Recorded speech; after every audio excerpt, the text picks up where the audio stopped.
y es un auténtico placer poder actuar como moderador poco activo, fundamentalmente moderado, de una mesa con tres invitados particularmente brillantes, relevantes y para mí importantes. La idea de esta mesa, y empiezo contándola para que luego se entienda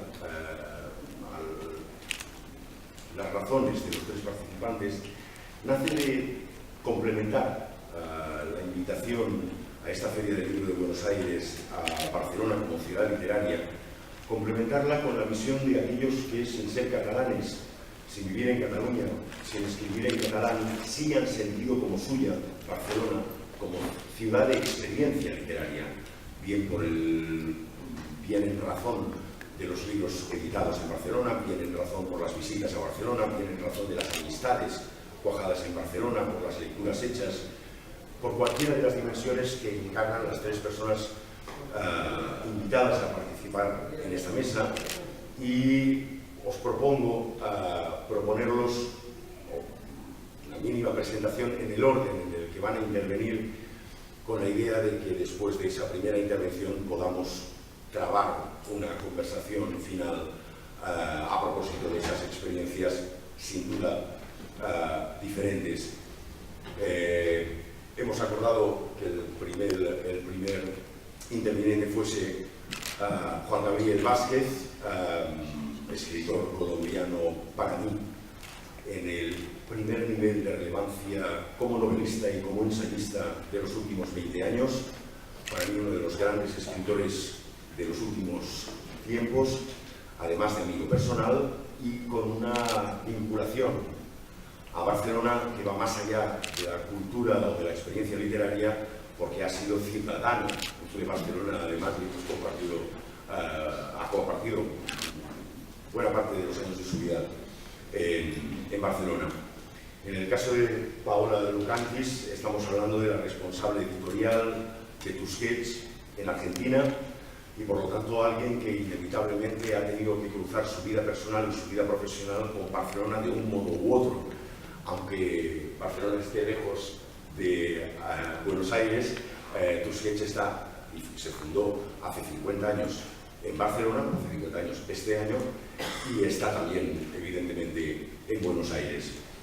Y en el caso de Luis García Montero, es muy obvio que algunos de sus afectos poéticos y líricos más potentes están anclados en Barcelona, desde Joan Margarit hasta Juan Marsé, pasando por un Jaime Gil de Viedma, del que quizá dice alguna cosa ahora, de manera que tengo la impresión de que tanto en su cargo actual como director del Instituto Cervantes, como en el más prolongado de uno de los autores más relevantes e influyentes de la literatura española de la democracia, probablemente vale la pena escuchar cómo formula él su experiencia, no de la guerra civil, como dice un famoso poema, sino de Barcelona, que es algo mucho más saludable y fértil. De manera que, Juan Gabriel, cuando quieras, adelante. Muchas gracias. Muchas gracias por haber venido a Buenos Aires, y agradezco al Instituto Montero y al Instituto Cervantes y al Instituto Ramón Llull la invitación. Es un placer estar aquí con Paola y con Jordi. Barcelona es... mi relación con Barcelona es tan intensa que yo podría decir que todo lo que me ha pasado de importancia me ha pasado en Barcelona. Y no hablo solo de los libros que aprendí a escribir y logré publicar en Barcelona, sino de circunstancias personales. También mis hijas nacieron mientras vivíamos en Barcelona.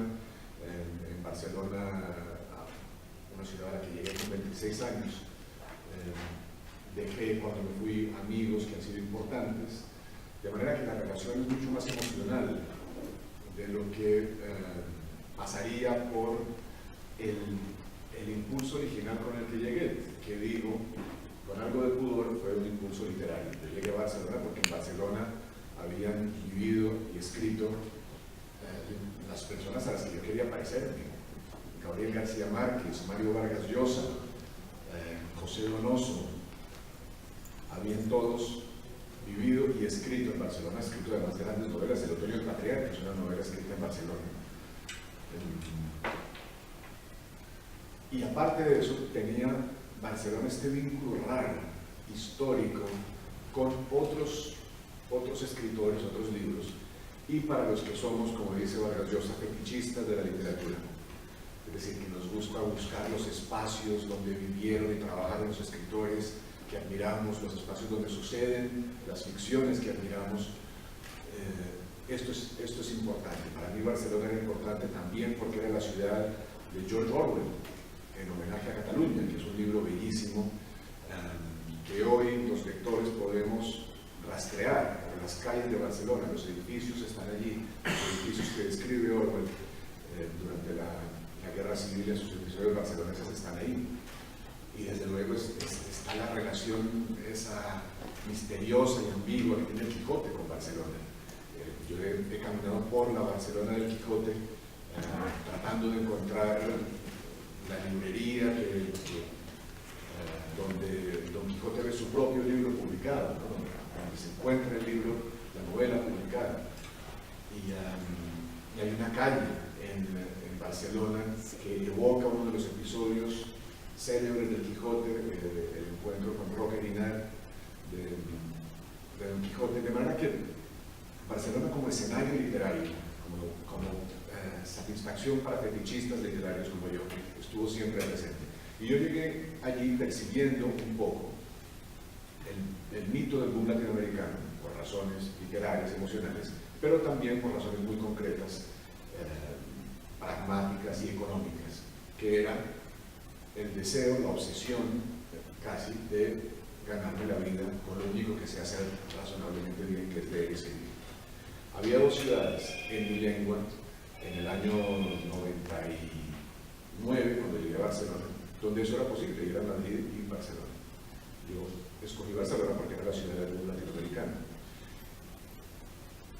Y ahí entonces yo llegué a la ciudad con un par de novelas publicadas, de las cuales muy pronto me arrepentí, de manera que Barcelona era también un nuevo inicio, un nuevo comienzo, después de esa experiencia traumática para un joven escritor que es publicar su segunda novela y descubrir que ni la segunda ni la primera le gustan. Entonces esa voluntad de volver a empezar pasó por la decisión de irme de la ciudad donde vivía, que era París. Había pasado por Bélgica unos meses, pero digamos que me había ido de París huyendo de una especie de fracaso personal, y en Barcelona me daría el derecho y la oportunidad de reinventarme o de fracasar del todo y volver a Colombia, ya habiendo cambiado los planes de tratar de ser escritor. Y lo que encontré en Barcelona fue un ambiente estimulante, de una tradición que yo conocía de manera muy mediocre y que luego me regalaría satisfacciones tan grandes como Merced Rodoreda o como Juan Marcé, o como alguna novela de Eduardo Mendoza. Y encontré además una cofradía, una complicidad, un grupo de hombres y mujeres de mi generación, más o menos, que estábamos tratando de ser escritores al mismo tiempo. Y todo esto sucedió en un lugar raro, fantástico, al que todavía le debemos un homenaje como toca, que fue la Revista Lateral. La Revista Lateral de Barcelona, un lugar donde trabajé un par de años, uno de los primeros espacios donde traté de ganarme la vida, pues alrededor de los libros, pensando con razón que el momento en que podría ganarme la vida con mis propios libros estaba muy lejos. Y en esa revista, que era dirigida por un húngaro, Mihály Dess, un húngaro que había sido boxeador, actor aficionado de cine, ha sido viajero latinoamericano, había vivido en La Habana y entonces hablaba el español con un acento cubano fantástico. Y cada vez que yo trataba de demorarme un poco más de lo debido en la corrección de una entradilla, de un titular, me decía: chico, no cojan lucha. Y eso, viniendo de un húngaro de 2 metros, de ojos azules, era por lo menos curioso. Allí nos encontramos, o trabajamos al tiempo, un puñado de jóvenes entusiastas como Jordi Carrión, francés Matías Senard, por allí pasaba de vez en cuando un escritor que comenzaba a ser una figura importante, que era Roberto Bolaño, por allí pasaba Juan Villoro, hablando de periodismo sobre todo, y se construía entonces un grupo especial, donde había una seria vocación literaria, serias ambiciones, y donde la literatura era tratada como algo muy importante. Y eso era lo que yo llevaba buscando toda mi vida, un lugar donde la literatura fuera tan importante como yo la creía, tan respetada, tan digna de nuestra dedicación, de nuestras mejores horas, como yo la creía. Recuerdo muy bien en esos primeros días de economía absolutamente precaria, el momento en que pude tener esa satisfacción de un cheque mensual que me daba la revista Lateral por leer libros, escribir artículos y editar la revista. Eso para mí era una fantasía. Y cuando llegué a mi casa y le conté a mi mujer que había conseguido un trabajo de medio tiempo, ella me preguntó, ¿por qué no es de tiempo entero?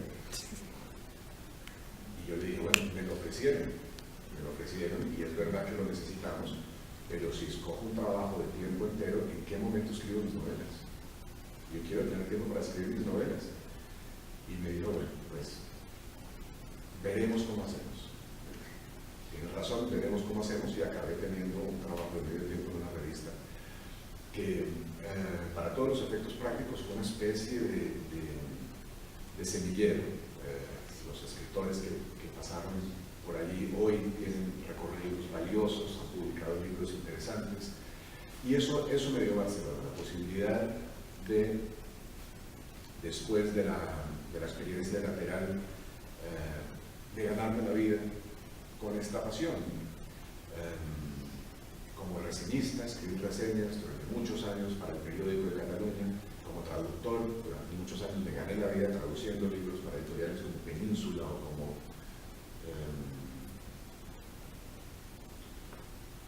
Navona, o editorial hoy en día.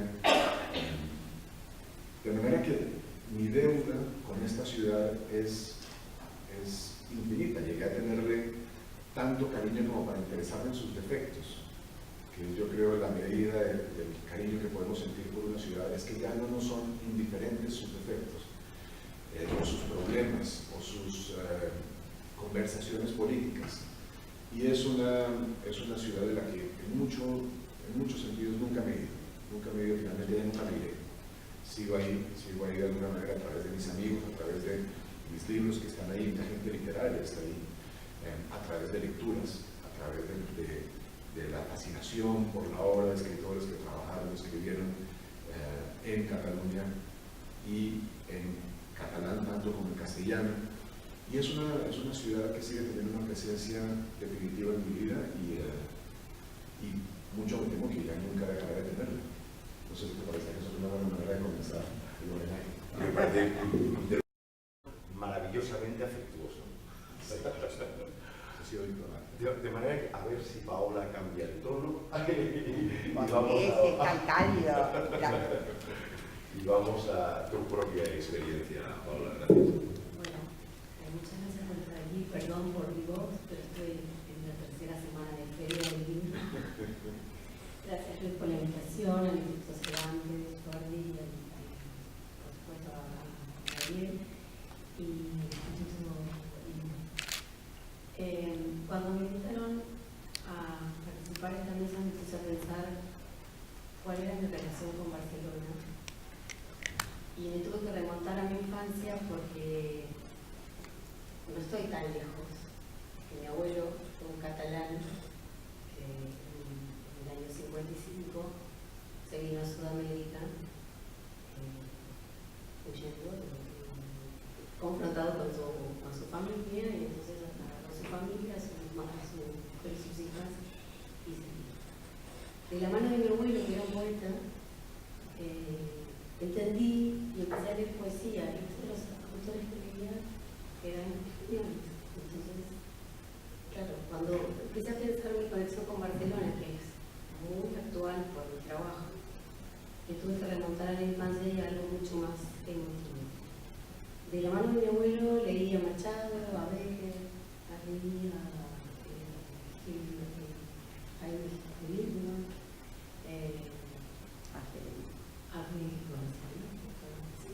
todos esos libros estaban en la biblioteca de mi abuelo.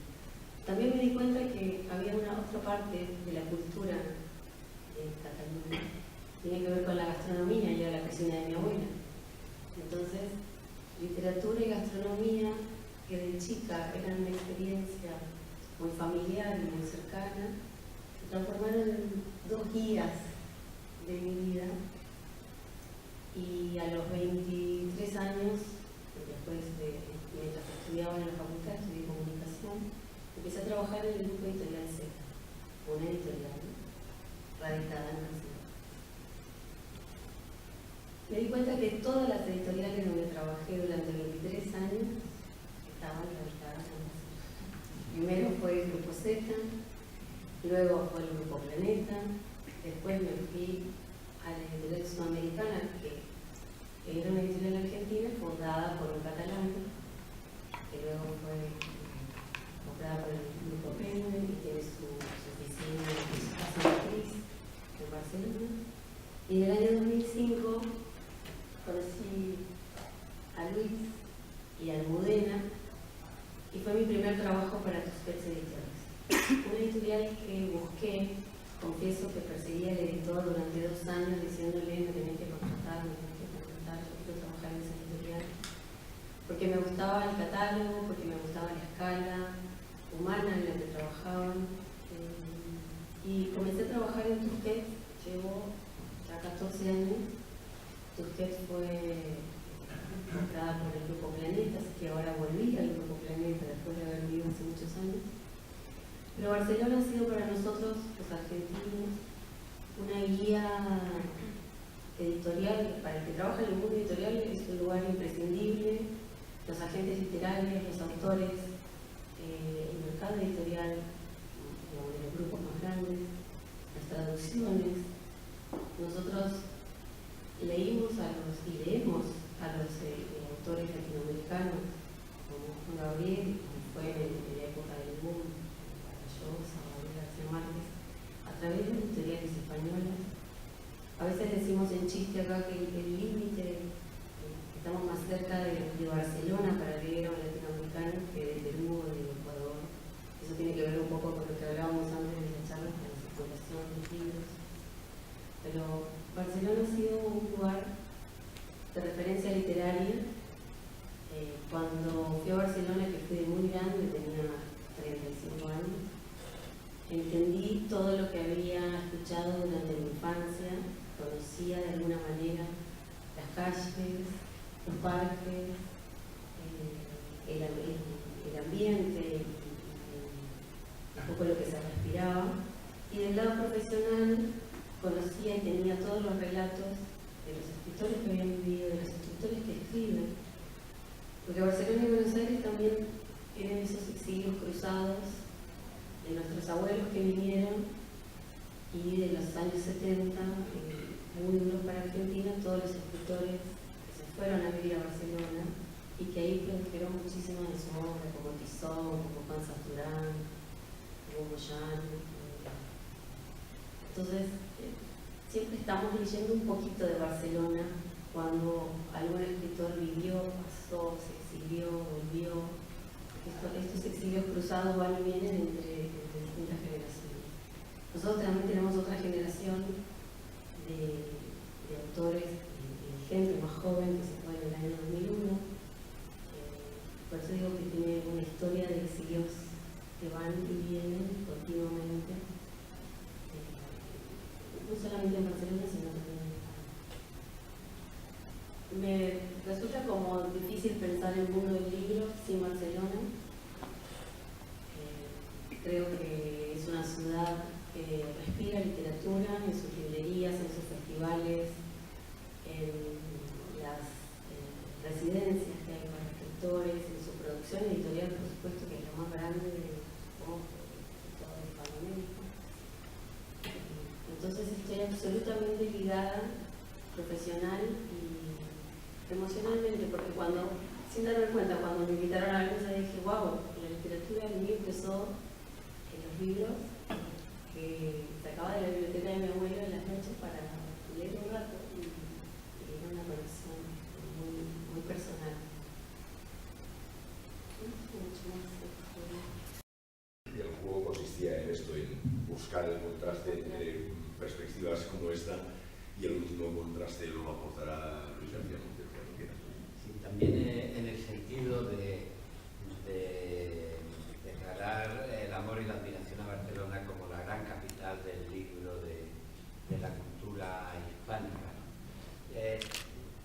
Tengo que empezar también con recuerdos de la infancia. Yo nací en Andalucía a final de los años 50, en Granada. Mi familia de clase media, pero vivía en un barrio de las afueras, y mis primeros recuerdos de Barcelona son los recuerdos de alguien que tiene amigos, que juega en el barrio y de pronto que los pierde porque su familia, para huir de la pobreza, necesita emigrar a Barcelona. Y la mujer que a mí me crió, la tata Isabel, se casó con su novio, que trabajaba en una pequeña fábrica de pintura, y en cuanto se casó, para intentar ganarse la vida, pues emigraron a Barcelona también. La cultura española del franquismo, la realidad española del franquismo era muy pintoresca, porque el franquismo montó su cultura haciendo una caricatura con muchos elementos andaluces. Identificó el franquismo, la cultura española, con el folclore, con el traje de gitanas, con Lola Flores, con la copla de regambre muy andaluza, pero identificaba mucho su mundo con la cultura andaluza y, sin embargo, mantenía Andalucía en una situación de pobreza tremenda, ¿no? Y mis primeros recuerdos de Barcelona son los recuerdos del lugar a donde tenían que irse mis amigos más pobres que mi familia para ganarse la vida, porque el dinero estaba en Barcelona.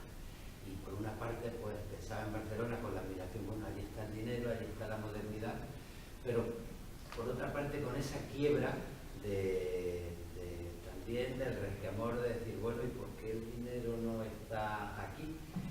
Los exiliados, estoy recordando ahora unas páginas de María Teresa León muy emocionantes de la contradicción interna que sentían los exiliados, por ejemplo, cuando llegó a a Buenos Aires,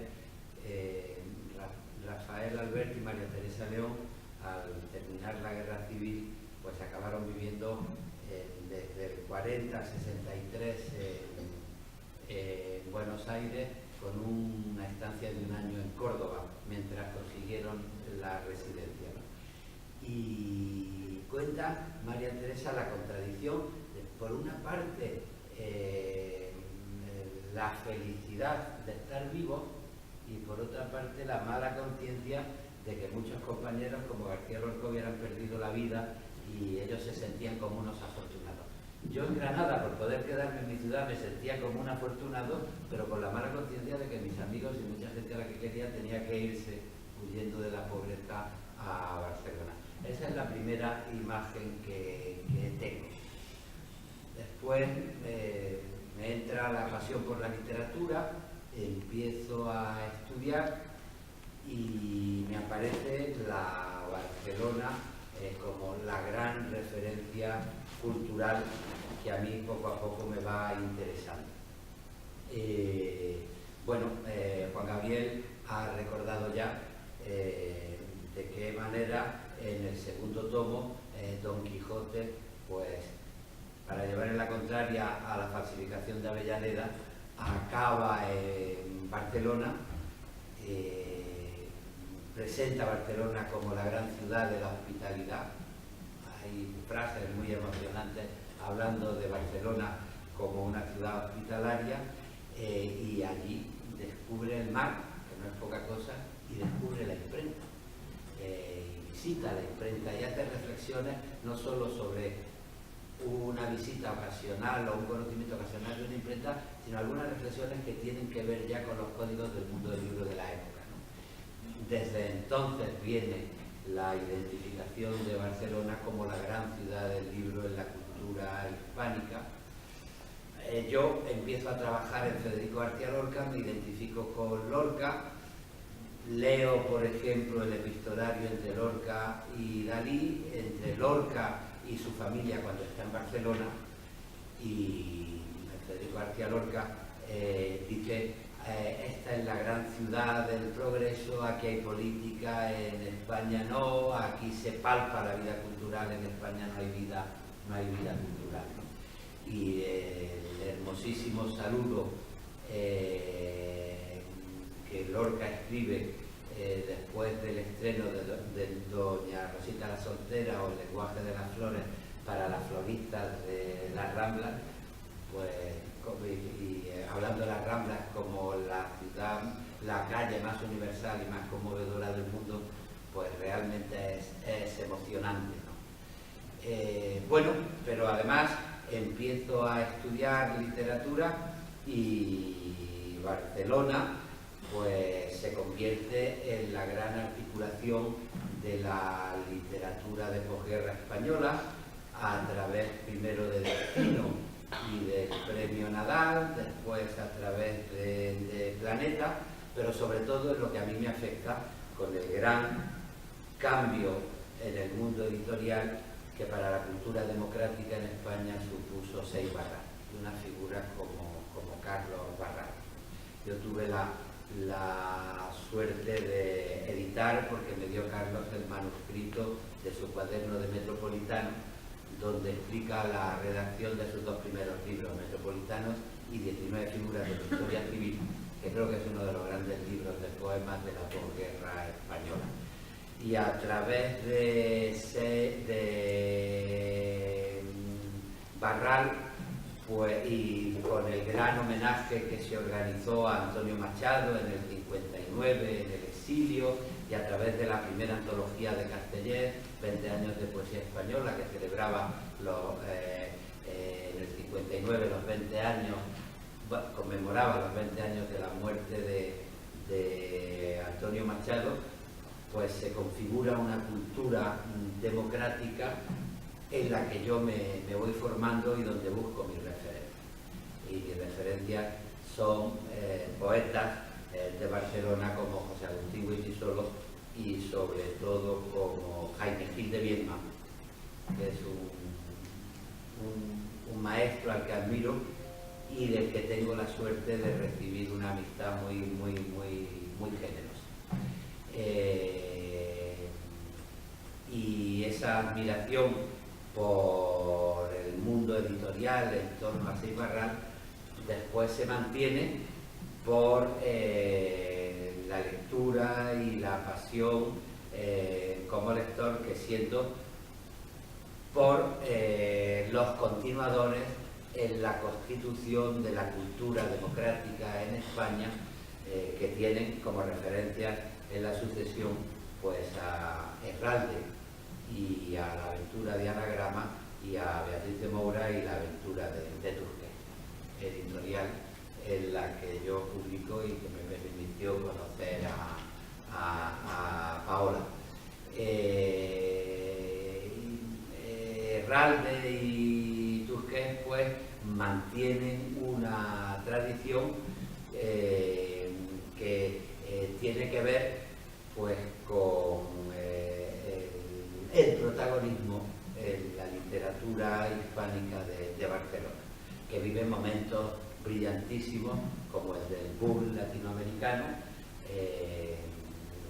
cuando allí escriben pues Gabriel García Márquez, Jorge Edwards.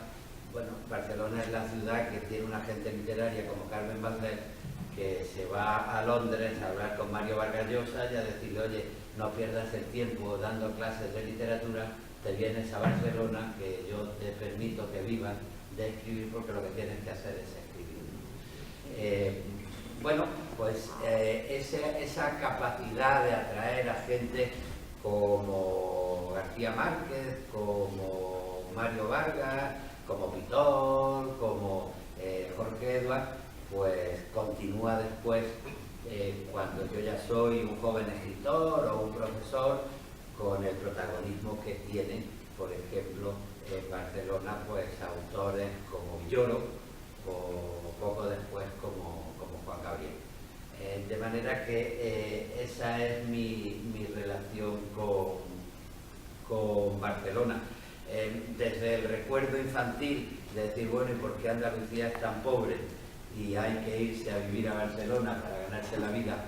A mi admiración como escritor del gran protagonismo de Barcelona como la historia del libro, pues podía casi resumir mi amor por Barcelona con 2 versos de Borges dedicados a Buenos Aires, en su famoso poema no nos une el amor sino el espanto, será por eso que te quiero tanto. A mí yo empecé con el espanto, es decir, se me va la gente a Barcelona, y acabé con el amor entregado a una ciudad que creo que ha sido fundamental en la construcción, no ya de la literatura, sino de algo que a mí me afectó especialmente desde que empecé a militar en política en los años 70 en la universidad.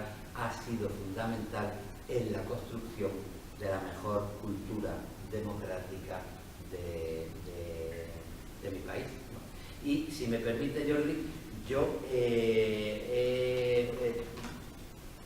saqué un poema de Jaime Gil de Viedma que se llama Barcelona ya no es Bona, al que le tengo mucho cariño, primero porque es un grandísimo poema, segundo porque yo creo que aquí se concreta una tradición en la que me he formado, que es la capacidad de llevar la lírica al lenguaje urbano. Son las conversaciones de la ciudad las que fundan una nueva manera de escribir poemas en esa generación de los años 50 con la que yo me formé, con Ángel González, con Jaime, con José Agustín, con Costafreda, con tantos autores, y después porque es un poema escrito por alguien que mira a los emigrantes que llegan de Murcia, de Andalucía a Barcelona, que los ve intentar ganarse la vida y que desea que un día la ciudad les pertenezca y la sientan como si fuera suya. Algo que también he aprendido, por supuesto, en la lectura de uno de mis novelistas preferidos y que he tenido la suerte de mantener durante años la amistad con él, que es Juan Marcet. Últimas tardes con Teresa está protagonizada por El Pijo Aparte, que es un joven andaluz que tiene que resistir, como sea, en la migración en los barrios pobres de Barcelona. Y quizá me falta para completar decir que esa cercanía con Barcelona en los años 80, una vez construida la democracia española, se convirtió en una experiencia de convivencia muy fértil para los que estábamos empezando a escribir entonces. A través de Jaime yo conocí a 2 poetas catalanes, Àlex Susana, que era muy amigo de Jaime, y con Jaime, Àlex y yo viajamos con frecuencia a principios de los años 80. A través de Jaime conocí a Pere Rovira, un poeta catalán que dedicó su tesis doctoral a la poesía de Jaime Gil de Viedma, y poco después conocí a Joan Margarit, que ha sido como mi hermano mayor y actualmente pues mi gran cómplice en la poesía. Nos mandamos los libros para leernos, para corregirnos, y a veces pues nos criticamos casi tanto como nos critica Jordi Gracia cuando le dejamos su manuscrito. La hermandad que yo he vivido, y son personas de sensibilidad distinta, con Joan, con Pera y con Àlex, me parece que es un ejemplo de un momento de la democracia española donde el diálogo entre las distintas lenguas del Estado consiguió alianzas muy fuertes, porque estaba también Bernardo, que escribía en euskera, estaba Manolo Rivas, que escribía en gallego, y la verdad es que uno no alcanza a comprender en razón de que se ha enrarecido ese ambiente de verdadera alianza y de verdadera complicidad entre las distintas nacionalidades, las distintas lenguas del Estado. Pero en fin, para terminar con mi maestro, voy a leer este poema de Moralidades de Jaime, que se titula Barcelona ya no es buena, y que habla de un paseo de en 1929 de sus padres por la Barcelona que estaba preparando la exposición internacional. Él asiste a ese paseo desde el vientre de la madre. En los meses de aquella primavera pasaron por aquí seguramente más de una vez. Entonces los dos eran muy jóvenes y tenían el Chrysler amarillo y negro. Los imagino al mediodía por la avenida de los Tilos, la capota del coche salpicada de sol, o quizá en Miramar, llegando a los jardines, mientras que sobre el fondo del puerto y la ciudad se mecen las sombrillas del restaurante al aire libre y las conversaciones y la música fundiéndose al rumor de los neumáticos sobre la grava del paseo. Solo por un instante se destacan los dos a pleno sol con los trajes que he visto en las fotografías. Él examina un coche muchísimo más caro, un Duesenberg Sport con doble parabrisas, bello como una máquina de guerra, y ella se vuelve a mí, quizá esperándome, y el vaivén de las rosas de la pérgola parpadea en la sombra de sus pacientes ojos de embarazada. Era el año de la exposición.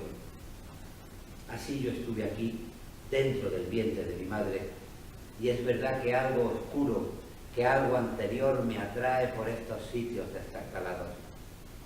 Más aún que los árboles y la naturaleza, o que el susurro del agua corriente, furtiva, reflejándose en las hojas, y eso que ya a mis años empieza a agradecer la primavera, yo busco en mis paseos los tristes edificios, las estatuas manchadas con lápiz de labio, los rincones del parque pasados de moda en donde, por la noche, se hace el amor.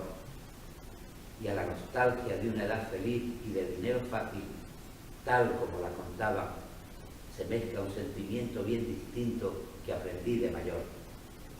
Este resentimiento contra la clase en que nací y que se complace también al ver mordida, ensuciada, la feria de sus vanidades por el tiempo y las manos del resto de los hombres. Oh, mundo de mi infancia, cuya mitología se asocia, bien lo veo, con el capitalismo de empresa familiar. Era ya un poco tarde incluso en Cataluña, pero la pax burguesa reinaba en los hogares y en las fábricas, sobre todo en las fábricas. Rusia estaba muy lejos, y muy lejos de Troy. Algo de aquel momento queda en estos palacios y en estas perspectivas desiertas bajo el sol, cuyo destino ya nadie recuerda. Todo fue una ilusión, envejecida como la maquinaria de sus fábricas, como la casa en Sitges o en Caldetas, heredada también por el hijo mayor.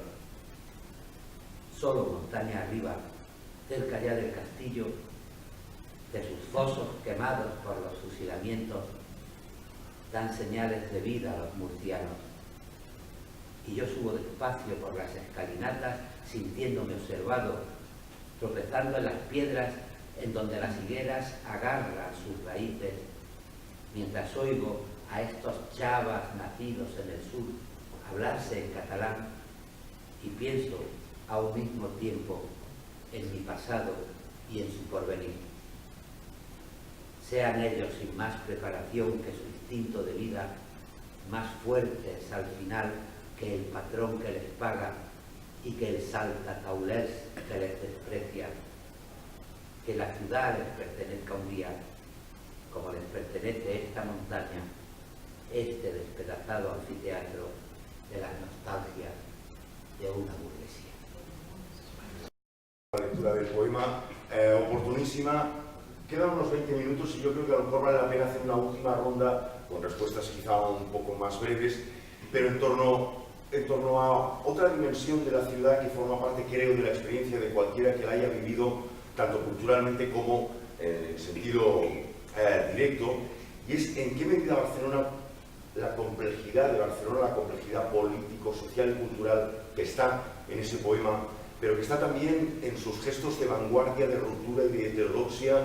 Cuando lo veías tú a la fundación de Tusquets o de Anagrama hace 50 años, estamos hablando de dos editoriales no solo antisistemas, sino directamente subversivas y, a ser posible, iconoclastas y dispuestas a arrasar con todo lo que era franquismo. Pero al mismo tiempo es la misma ciudad que acuna el premio de una editorial plenamente franquista como es La Planeta de esos años.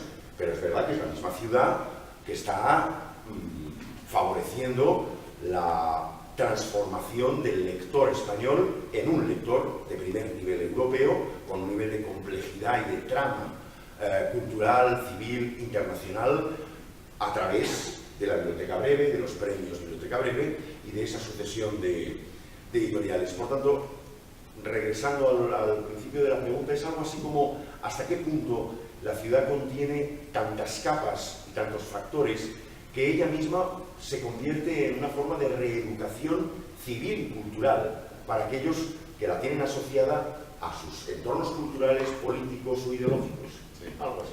Sí, yo creo que es difícil exagerar la importancia de Barcelona, no solo para el desarrollo de la literatura latinoamericana. Es posible sostener que Barcelona se inventa algún latinoamericano en la misma medida en que lo inventaron sus propios libros. Y es muy bonito hablar de esto en Buenos Aires, porque Buenos Aires es el otro gran polo del mundo latinoamericano. Es decir, cuando uno se pone a estudiar este fenómeno tan extraño que fue el estallido de la literatura latinoamericana, la producción en una misma generación de Vargas Llosa, García Márquez, Julio Cortázar, Carlos Fuentes, y gracias a ese estallido, una recuperación para el público amplio de una serie de nombres que eran muy conocidos a un nivel muy privado en América Latina, pero que a partir de ahora, a partir de ese momento que es el boom, se vuelven figuras internacionales como Borges, o Juan Rulfo, o Juan Carlos Onetti. Esto es incomprensible sin ese momento en que un señor llamado Carlos Barral se conspira con otro señor llamado Víctor Sech para inventarse un sello donde se publique la gran literatura europea que no llegaba por la dictadura franquista, que no llegaba al lector español, y a partir de ahí en algún momento tienen esta iluminación de ver una posibilidad mercantil que era una posibilidad extraordinaria en literatura. Cuando se dieron cuenta de que nuestros mercados latinoamericanos eran tan absurdos que un argentino no podía leer a un colombiano sin viajar a Colombia, o que un mexicano no podía leer a un chileno sin que le trajeran el libro, como le pasó a Fuentes, que decía que tenía que viajar a Santiago de Chile para conseguir los libros de este muchacho llamado Pepe Donoso, del que había oído hablar. Carlos Barral ve todo esto y decide que desde Barcelona él puede publicar todos esos libros y por primera vez poner a los latinoamericanos a leerse entre ellos. Esto funciona porque un catalán decide mandar los libros latinoamericanos desde allá. Y esto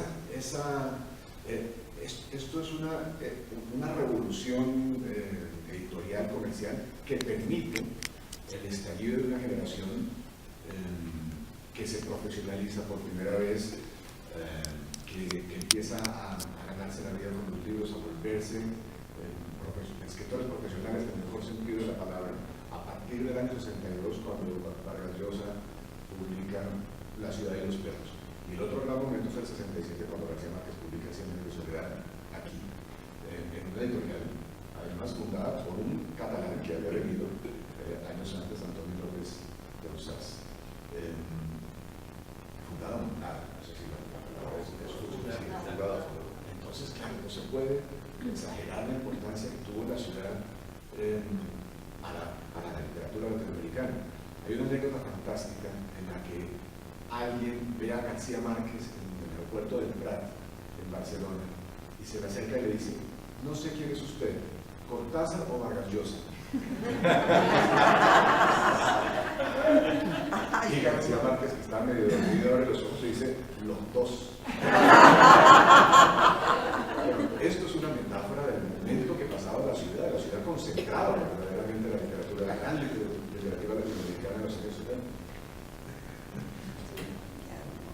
Tiene una figura como Carmen Balcells. Y Café Balcells. Era como todo. Yo hablo de acá, ¿no? Porque no estuve, pero creo que Carmen es la que profesionaliza todo lo que tiene que ver con los lanzamientos, con mantener a los autores, con distribuirlos y con darles las posibilidades que se dedicaran a escribir para vivir de la escritura, que es todo lo que creo que los autores, para los latinoamericanos, incluso hoy, es muy difícil vivir de la literatura. Y ese momento creo que produce esa lectura, los autores sueñan y logran mucho vivir. Por favor, más cerca el micrófono para escucharte. Me gustaría añadir un detalle a lo que está contando Paula y la evocación de Carmen Balcells, que por supuesto es muy justa, y la de Carlos Barral, evidentemente de Juan Gabriel, y es que también hay otras condiciones objetivas de posibilidad para que funcionen esos proyectos. Claro que sin el impulso de Carlos Barral y sin la convicción en sí misma, en realidad, de Carmen Balcells, eso no hubiese echado adelante.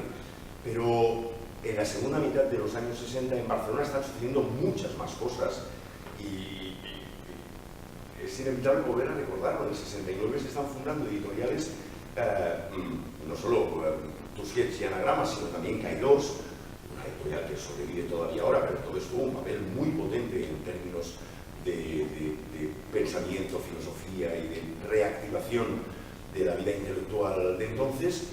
Y la red de complicidades, de grupos, de nuevos autores, de arquitectos, de fotógrafos, de diseñadores, de portadistas, generan un entorno, una dinámica social que llega a ser capaz de fingir que Franco se ha muerto ya, aunque siga perfectamente vivo, porque en el 69 mismo es el estado de excepción. Pero hay un creciente e influyente y poderoso, una poderosa movilización de minorías, sí, de minorías, pero vinculadas a una complicidad que quizá tiene algo o puede encarnarse en Barcelona.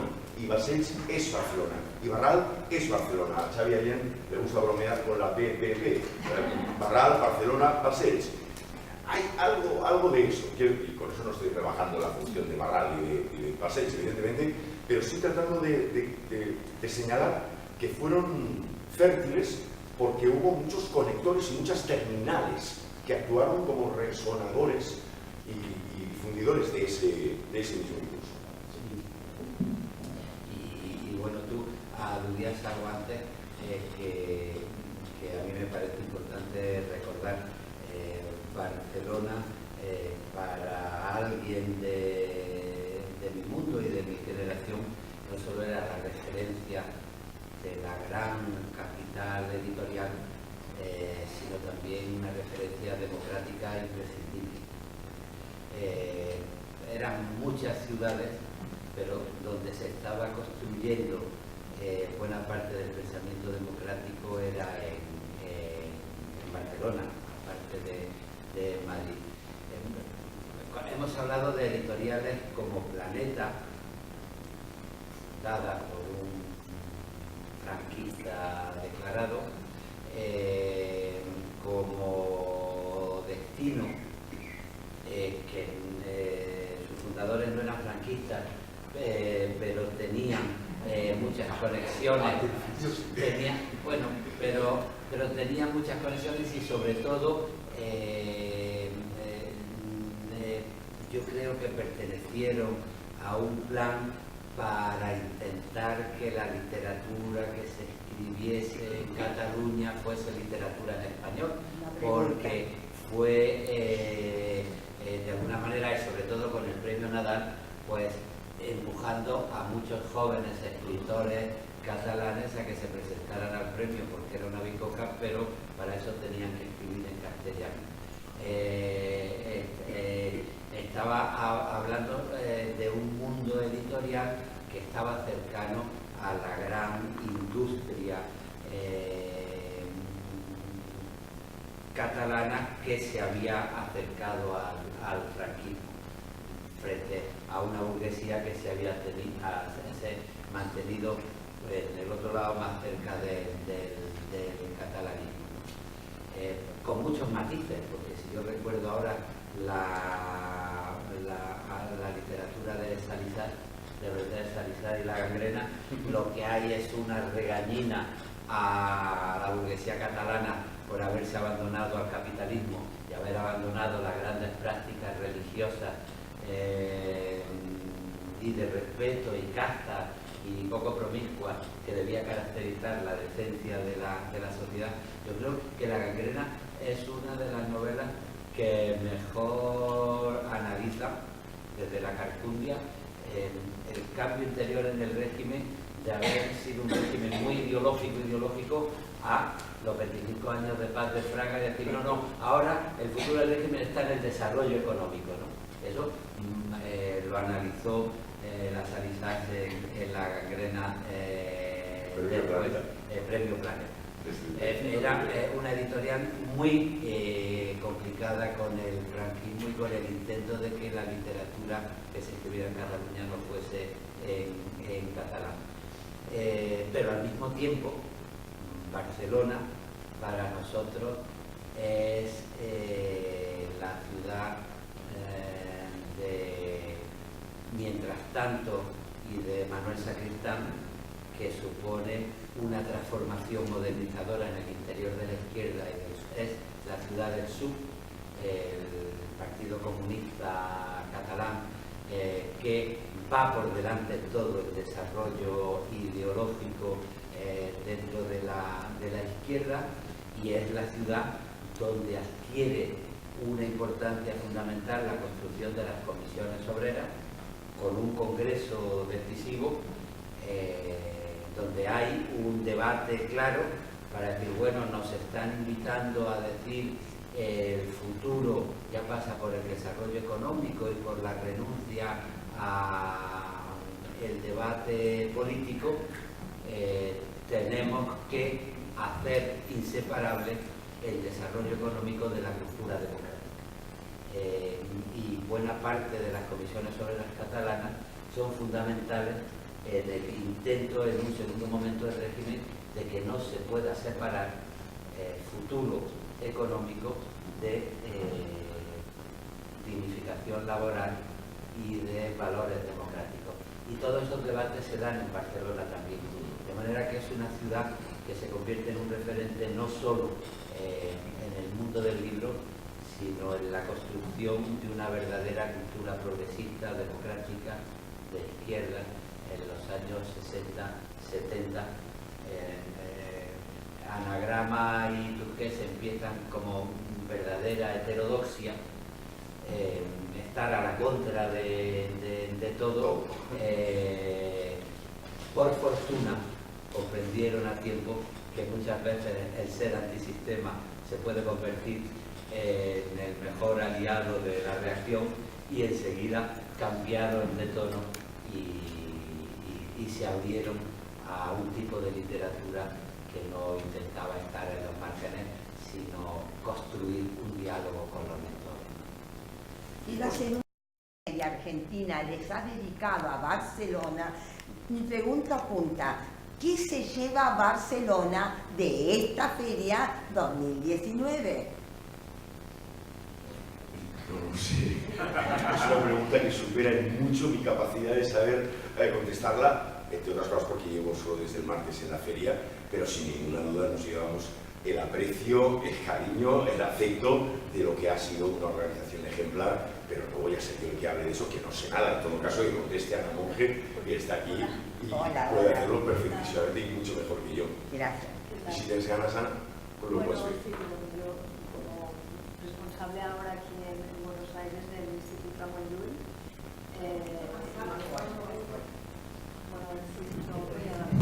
bueno, nada, me levanto y digo, Sí, interesante.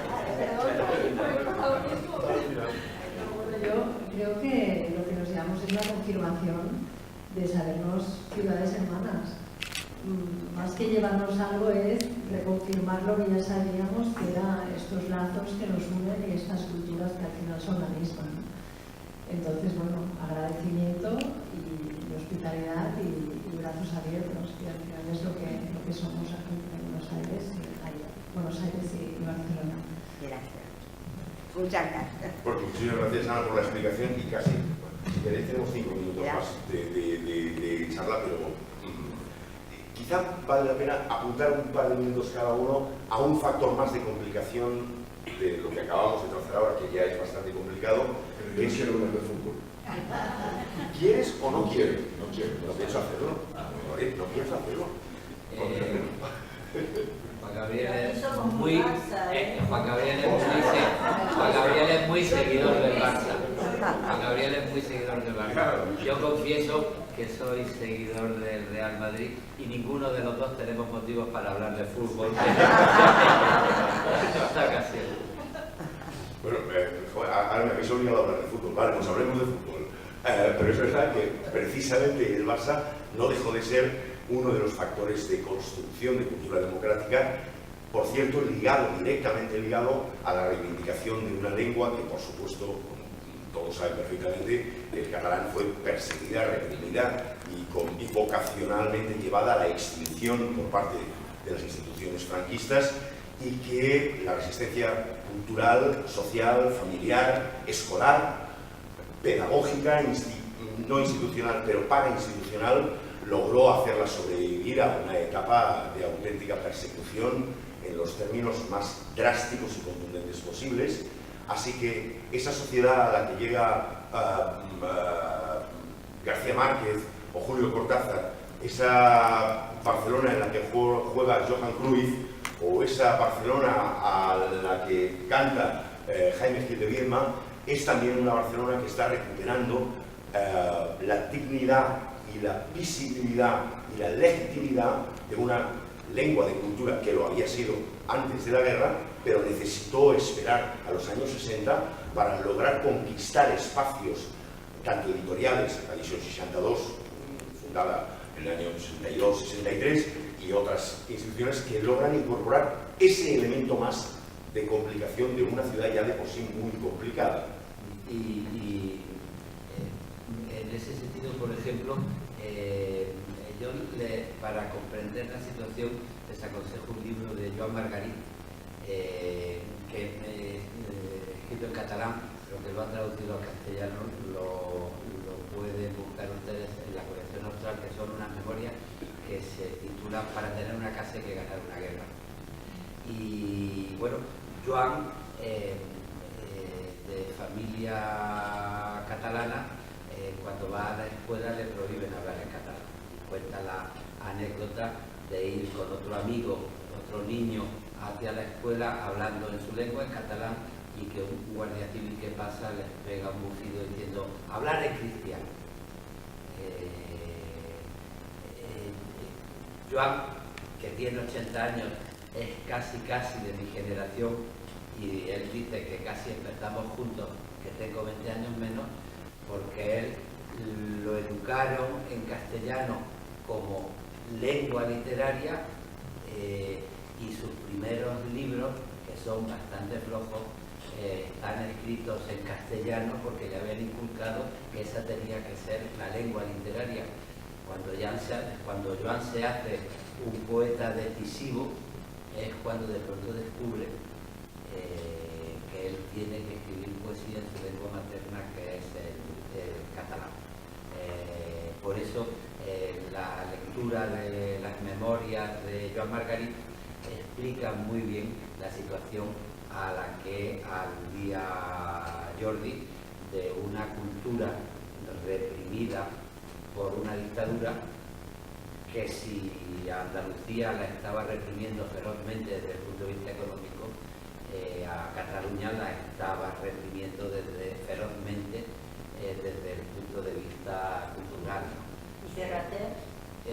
Ferrater fue el gran poeta en catalán, otra de mis referencias de ese grupo de la Escuela de Barcelona en el que yo me formé.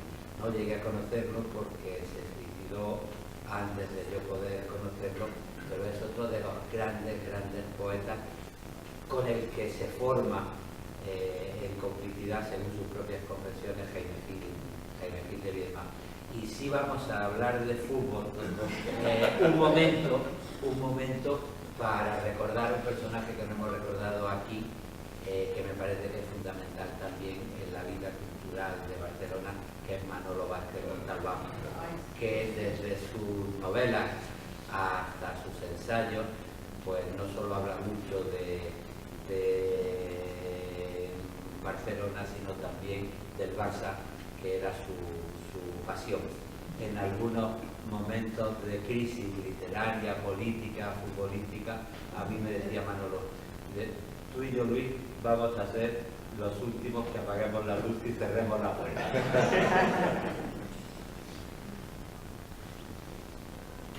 Pues no... Quiero decir una cosita, Venga. No es pregunta, pero va a ser brevísima. Es una especie de contraparte de lo que tú decías del polo que se constituyó en Buenos Aires respecto de la literatura de estas grandes editoriales. Paola es muy joven, no vivió lo que yo sí viví. Yo soy nieta de catalanes y hija de granadinos. Pero bueno, lo que quiero decir es esto, que para nosotros, yo estudiante de letras y cosas, esa literatura nos llevó en momentos de dictaduras. Todos esos años teníamos dictaduras. 66, claro, piensa, es decir, gobierno de India de 3 años, 63, 66, dictadura, un año. 73 otra vez elecciones, pero 76 otra vez dictadura. Para nosotros fue una apertura ideológica y estética imprescindible para hacer algo. Pues ese ha sido el mejor hermanamiento, desde luego, de Buenos Aires y Barcelona, de manera que muchísimas gracias por su participación y terminamos. Muy interesante.